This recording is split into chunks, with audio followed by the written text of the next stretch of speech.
बहुत लोगों को लगता है कि भाई हम खाली हिंदू मुस्लिम की जो शादी है उसके विरोधी है। नहीं, हम इसके बिल्कुल भी विरोधी नहीं है। हम विरोधी इसलिए हैं क्योंकि आपके जो पैमाने हैं, जो आपके पीछे, इसके पीछे जो आइडियोलॉजी है, हम उसके विरोधी हैं।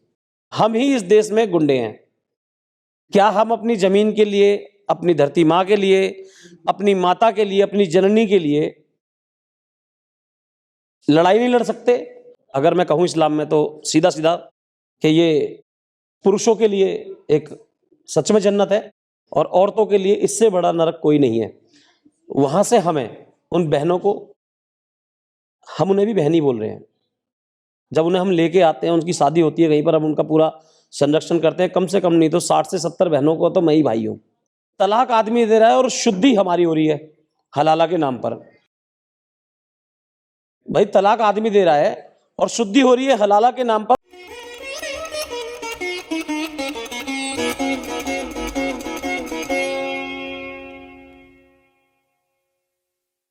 एक छोटा से प्रयास की तरफ हम लोगों ने अपना ध्यान बटाया और जैसा भी हो पाया, हमने जो भी दिल्ली के जितने भी लोग, जितने भी राष्ट्रवादी, जितने भी हिंदूवादी संगठन या व्यक्ति जो भी जुड़ सके, उनको जोड़कर हमने एक कार्यक्रम किया पिछली 8 जनवरी को कि भाई हम लव जिहाद के ऊपर कानून बनाने के लिए मांग करें। वैसे अश्वनी उपाध्याय जी ने 5 जो पिटीशन डाली है उनमें एक ये भी विषय है। लेकिन होता क्या है कि जैसे कहावत है कि भाई जब तक रोएंगे नहीं तो माँ दूध नहीं पिलाएगी। तो हमने कहा भाई दिल्ली से आवाज गूंजती है तो दिल्ली में क्यों ना प्रोटेस्ट किया जाए।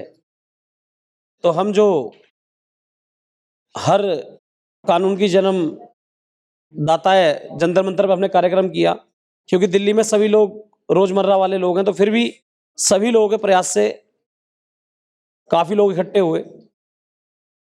ये जो लव जिहाद का विषय है ना, कई लोगों को लगता है कि भाई ये जो लोग विरोध कर रहे हैं लव जिहाद का, ये खाली हिंदू मुस्लिम की शादी का विरोध कर रहे हैं, जबकि ये शादी का विरोध है ही नहीं है।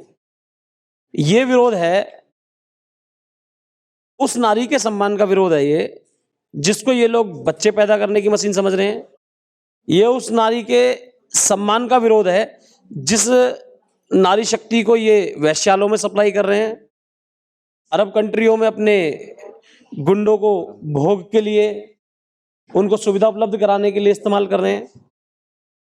ये जो विषय है लव जिहाद का, वो विषय ये है कि हमारी ही माता बहनों से, हमारी बच्चियों से, अपने मत के लोग बच्चों को जन्म देकर हमारे ही विरोध में खड़ा करके हमारे ही कत्ल की तैयारियां की जा रही हैं। हमारे ही देश में हमारी ही बहनों से लोकतांत्रिक तरीके से अपनी जनसंख्या बढ़ाकर देश के अंदर वोट के अधिकार से इस देश पर कब्जा कराना चाहते हैं, जिसको हम बहुत सॉफ्ट तरीके से एक नाम से जानते हैं, जिसको हम सभी लोग तकरीबन बात करते हैं, और उसका नाम है गजवाए हिंद बोल देते हैं हम लोग। तो ये जो सारा कॉन्सेप्ट है, खाली बहुत लोगों को लगता है कि भाई हम खाली हिंदू मुस्लिम की जो शादी है उसके विरोधी है। नहीं, हम इसके बिल्कुल भी विरोधी नहीं है। हम विरोधी इसलिए हैं क्योंकि आपके जो पैमाने हैं, जो आपके पीछे, इसके पीछे जो आइडियोलॉजी है, हम उसके विरोधी हैं। इस देश के अंदर, देश हमारा, सबसे ज्यादा टैक्स पेयर हम, इस देश के अंदर सबसे ज्यादा कानून के माध्यम से चलने वाले लोग हम, अपनी धरती को गंवाने वाले लोग हम, अपनी बहन बेटियों का बलात्कार करवाने वाले हम, और उसके बावजूद भी हम ही इस देश में गुंडे हैं। क्या हम अपनी जमीन के लिए, अपनी धरती माँ के लिए, अपनी माता के लिए, अपनी जननी के लिए लड़ाई नहीं लड़ सकते? और हम वहां पर लड़ाई लड़ने की बात के लिए मना कर रही है हमें आज हमारी जो सुप्रीम कोर्ट है। जिस देश के अंदर नारी के सम्मान के लिए इतना बड़ा महाभारत हो जाता है, जिस देश में नारी के सम्मान के लिए, माता सीता के लिए भगवान श्री राम उन कीट पतंगे, छोटे छोटे आदिवासियों को लेकर, छोटे छोटे जानवरों को लेकर श्रीलंका तक कूच करके जाते हैं, सिर्फ किस लिए? क्योंकि एक नारी के सम्मान को हनन किया गया है। और आज अगर हम लव जिहाद की बातें करते हैं तो हमें बोलते हैं भाई तुम तो प्यार के दुश्मन हो। ये कॉन्सेप्ट चलता रहेगा, लेकिन हमारा जो सबसे बड़ा विरोध ये है, कई लोग बोलते हैं भाई कि परिवार में संस्कार की बातें करनी चाहिए, संस्कार की बातें करनी चाहिए। बहुत सारे ऐसे परिवार हैं जिनके संस्कार की बातें सुबह शाम घंटे बजाए जाते हैं, कीर्तन होते हैं, उनकी बेटियां, उनकी पत्नियां, उनकी बहुएं भी यहाँ पर जा रही हैं। तो इसमें मेरा छोटा सा जो मैंने विश्लेषण किया है, देखिए बहुत लोग इस बात को मानते नहीं हैं, लेकिन घूम फिर के आएंगे ना तो वो बात आज यहाँ पर बोलने में मुझे कोई हिचकिचाहट नहीं है। है क्या, ये लोग इस चीज पे खासकर ध्यान देते हैं। जब पहले शादी होती थी तकरीबन, तो माता पिता बच्चों को, दोनों को अच्छा हुश-फुश खाना देते थे, भाई आप लोग जो है अच्छा खाना खाइए, आप ताकत की दवाई लड्डू में या कैसे भी देते थे ताकि बच्चा हुश-पुष्ट रहे, ताकि जो पारिवारिक संतुष्टियां हैं दोनों तरफ से कि भाई हमारे बच्चे स्वस्थ हैं, उसको लेकर वो संतुष्ट रहते थे। क्या कभी 40 साल, 50 साल, 30 साल पहले की जो महिलाओं की जो शादी हुई है, उनके परिवारों में कहीं भी आपने देखा है कि भाई किसी भी ने भी तलाक लिए हैं? आज की जनरेशन में ऐसा क्यों हो रहा है? क्योंकि हमने क्या करा है, हम लोग आज अपनी प्राइवेसी के चक्कर में अपने बच्चों को क्या कर रहे हैं, बेटा ले तू छोटा भीम देख ले, उस बच्चे को बाहर बिठा दिया और दोनों पति पत्नी अंदर है। सास बहुओं को अनाथ आश्रम में पहुंचा दिया, उनकी प्राइवेसी दिक्कत दे रही है। आज हम अपनी प्राइवेसी के चक्कर में, अपनी सहूलियतों के चक्कर में अपने धर्म का तो सत्यानाश कर ही रहे हैं। जो हमारा जड़मूल है सनातन धर्म, उसकी जो मेन शाखा है वो है महिला।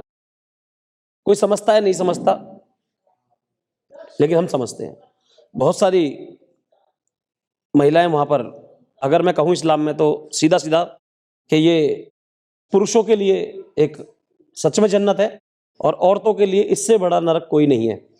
वहां से हमें उन बहनों को, हम उन्हें भी बहनी बोल रहे हैं, जब उन्हें हम लेके आते हैं, उनकी शादी होती है कहीं पर, हम उनका पूरा संरक्षण करते हैं। कम से कम नहीं तो 60 से 70 बहनों को तो मैं ही भाई हूं, उनको मैंने बहन माना है अपनी। उन बहनों को हमें इसलिए बचाना है क्योंकि हमारे समाज की महिला को जितना जागरूक करना हमारा फर्ज है, हमारा अधिकार है, उतना ही उस नारी के लिए भी हमें वहां से नरक से निकालकर यहां पर लेके आना भी हमारे लिए उतना ही पुण्य का कार्य है जितना ये है। क्योंकि वहां पर मैंने देखा है, मैंने सोचा है, सुना है, काफी जो बच्चियां आती हैं उनसे मैंने कॉमन सेंस, हमारे अंदर या सबके अंदर ये रहता है, जिज्ञासा रहती है कि भाई हम पूछें उनसे कि भाई आप इसमें आ रहे हो तो क्यों आ रहे हो। तो कॉमन जो उनके रहे वो तीन चीजें तो कॉमन रही। एक वीडियो भी वायरल हो रही है, मजाक की है लेकिन वो सच्चाई है कि भाई जो व्यक्ति बचपन से लेकर बड़ा तक कजन में, जिसको हम भाई भाई भाई बोलते आए, उसके साथ हम उससे उसके बच्चे कैसे पैदा कर सकते हैं। दूसरी बात वो बोलती हैं कि भाई कहीं भी कोई गलती हुई हो, तलाक आदमी दे रहा है और शुद्धि हमारी हो रही है हलाला के नाम पर। भाई तलाक आदमी दे रहा है और शुद्धि हो रही है हलाला के नाम पर। और इस संसार में ऐसी कौन सी अच्छी चीज है जहां पर कोई पर पुरुष, जो इसको मैं जानती नहीं, मेरा लेना नहीं, मेरा देना नहीं, वो व्यक्ति मेरा बलात्कार करके शुद्धि करेगा। भाई बलात्कार से कौन सी शुद्धि होती है, ये एक जगह तो बताए। इसलिए वो बच्चियां परेशान है। हमारे लोग उन बच्चियों को लाने में, सहयोग करने में तैयार नहीं है। हमारे परिवार में अगर कोई इस साहसपूर्ण कार्य को करके, इस पुण्य कार्य को करके वहां से नरक से कोई बच्ची को निकाल के भी ले आता है तो उसका खुद का परिवार उसका बहिष्कार कर देता है। जबकि वहां पर अगर ऐसा होता है तो उसके लिए ऐसे तैयारियां की जाती है, तुझे बाइक चाहिए, कार चाहिए, क्या चाहिए, कौन सी लड़की पटाइए, किस जाति की पटाइए, तुझे पैसे मिलेंगे, धन मिलेगा, सम्मान मिलेगा, सब कुछ मिलेगा। हमारे यहां पर क्या किया जा रहा है, शोषण किया जा रहा है। अगर हम ऐसी बच्चियों को लाते हैं तो हमारे समाज को आज अगर यही काम जम्मू कश्मीर के अंदर, जब सब लोग आने के लिए, घर वापसी के लिए तैयार थे, अगर वहां के इन्हीं ब्राह्मणों ने ये नहीं कहा होता कि हम इन लोगों को घर वापसी में नहीं लेंगे, ये गौ खाते थे, तो आज उनकी ये हालत नहीं होती कि वो टेंटों में रह रहे होते अपने में। तो हमें अपने शास्त्रों के अनुसार एक चीज पर तो ध्यान देना पड़ेगा कि वहां पर भी लिखा गया है कि भाई शुद्धिकरण तो हमारा मूल अधिकार है, हम किसी की भी शुद्धि कर सकते हैं, हमारी कोई शुद्धि करने वाला नहीं है। क्योंकि सनातन धर्म के हम अनुयायी हैं, सनातन धर्म हमारी छत है, हम ही किसी की शुद्धि कर सकते हैं संसार में, इस पूरे विश्व में, बाकी और कोई भी किसी की शुद्धि नहीं कर सकता। कुछ बच्चियों के लिए मैं आज ये वीडियो जाएगी तो मैं हाथ जोड़कर उन सभी माता से और पिता से लास्ट में एक ही निवेदन करना चाहूँगा कि अगर आपकी बच्ची कहीं पर भी लव जिहाद की शिकार हुई है, तो वो बच्ची अगर कहीं से भी आपको कैसे भी चोरी छुप के फ़ोन करती है ना, तो उसको बाकायदा घर लाइए। उसका बिल्कुल भी अपमान मत कीजिए, क्योंकि गलतियां सबसे होती हैं और मैं लव जिहाद को सिर्फ एक एक्सीडेंट मानता हूं, और वो भी अपनी गलती का नहीं, दूसरे वाले की जानबूझकर की गई गलती का। तो मैं इसको एक्सीडेंट के रूप में मानता हूं। और अभी भी मैं आपको बता दूं, वैसे तो 3 बच्चियां हैं, 3 बहनें हैं, जिसके एक के 3 बेटे बच्चे हैं, एक के 1 बेटा है। वो आज अच्छा जीवन जी रही हैं। एक भाई हैं, उन्होंने अपना फ्लैट दे रखा है, हमने उनका बुटीक का काम खुलवा दिया है, ब्यूटी पार्लर खुलवा दिया है, वो अपने बच्चों को अच्छी तरह पाल रही हैं।